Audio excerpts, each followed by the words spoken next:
Fight Freak! Tell me about, you obviously stick out, and we've gotten to know you, especially because of the show. You obviously stick out as a certain type of personality, not just a certain type of fighter, right? So tell us about like, the kind of fighter you are and the kind of fighter you made yourself out to be, and how that guy got onto tough. Because I mean, your personality was a big reason too that brought you in, and then everyone was like, oh wow, you can fight too, you know? Well, looking back, you know, the reason why I think my when I fight, it stands out a lot because I don't really come up to it with the same approach with a lot of people, you know? A lot of people come up to the approach of fighting with fighting, you know? Instead, before I was a fighter, I was pursuing other things. I was pursuing music and poetry, you know? As weird as that sounds.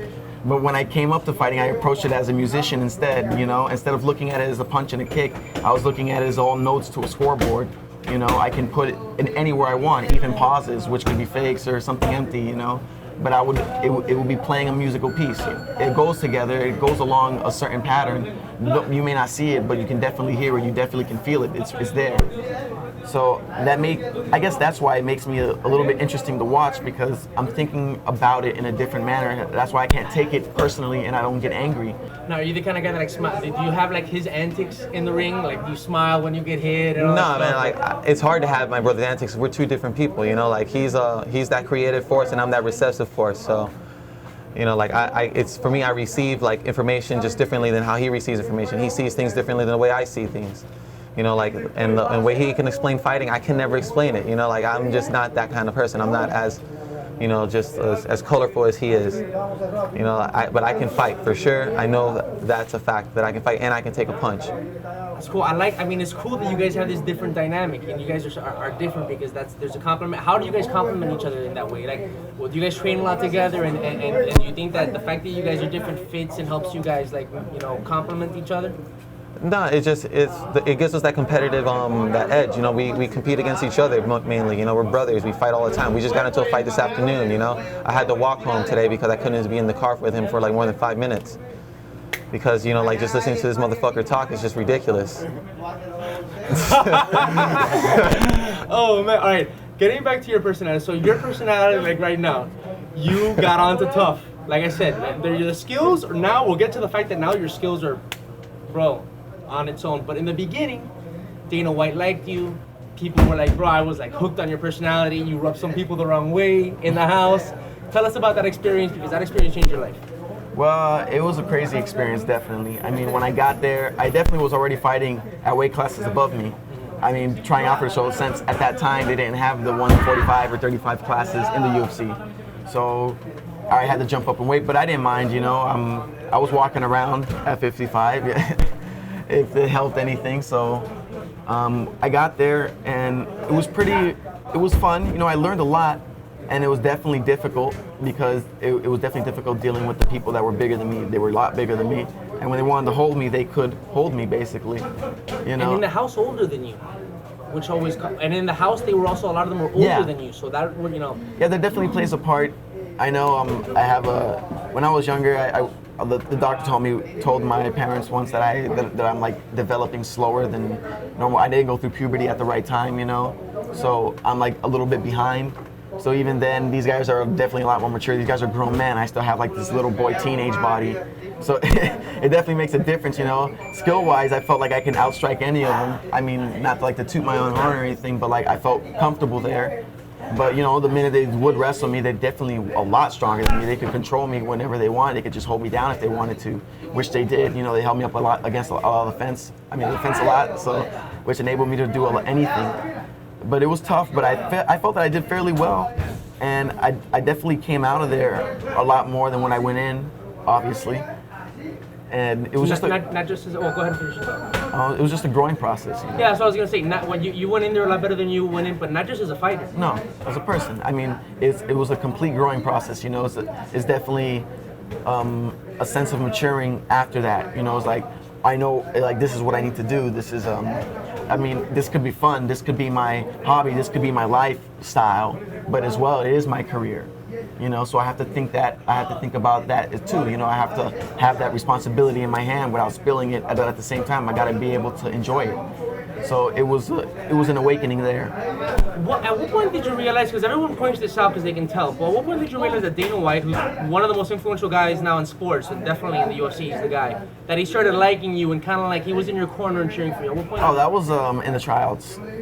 That was definitely right in the tryouts when everybody went to try out in the first day. It was right there, you know. We were doing the tryouts. Once I walked in, he was already cracking up and laughing, and I started to roll. And once I started rolling with my partner, that we're rolling with him, he starts playing the Bruce Leeroy song from the movie and everything. And he came up to me for a picture and all that stuff. So I knew he enjoyed my character at that moment, you know. And so I felt pretty good when I did try out, because I did really well actually. So I was very comfortable about getting onto the show. All I had to do was just stay legit. Did you show up in your Bruce Leeroy outfit? Talk about how you love that character and how now people think, I mean, some people haven't even seen that movie from the 80s. They think Bruce Leeroy's you. Well, yeah, it's funny. The thing is like, I didn't get the name Bruce Leeroy from the movie. You know, I saw the movie after they gave me the name because I wanted to know who it was. And I enjoyed the movie, don't get me wrong. But I got the name from Bruce Lee, but since I was not of light complexion or Chinese, you know, they're like, oh man, this guy looked like Bruce Leeroy. Let's call him that. And it was like, I'm like, all right, so the name stuck. I didn't care. And I'm like, oh, who's Bruce Leeroy? He's like, that's the guy from The Last Dragon. So I actually watched the movie, and it was a cool movie and stuff. But I just like, you know, the formal gi, just like, because, you know, if anything, I was mimicking Bruce Lee. You know, I just like the way he acted, the way he was just wearing that kind of humble outfit, you know. It doesn't say where you're from and what do you do and how great I am and how weak I am. It's just, I'm just being, you know. That's fun. That's great. Not to put a lot of the emphasis on him because, bro, trust me, you're coming up. But I just want to ask you about it because you've been able. No, he's in the spot. I know. So and I love your take. I love what you said before and the fact that like you're the one guy because right now everyone's like, oh Alex, you're such a funny guy. You're okay. I know. But he needs you. He needs you right there by his side to put him in check sometimes, right? Tell me about that relationship, but what you also think about him and how his personality and him as a fighter has come up, and you're seeing it right before your eyes, and you have a lot to do with it. Let's be honest, right? So tell me your perspective on him. My perspective on Alex is basically that, you know, before it looked like he was lost to me, and he didn't know what he really wanted to do. But then, you know, as he got deeper into fighting, you know, that focus actually started shining more. He actually started seeing, you know, hope in his vision of becoming a fighter.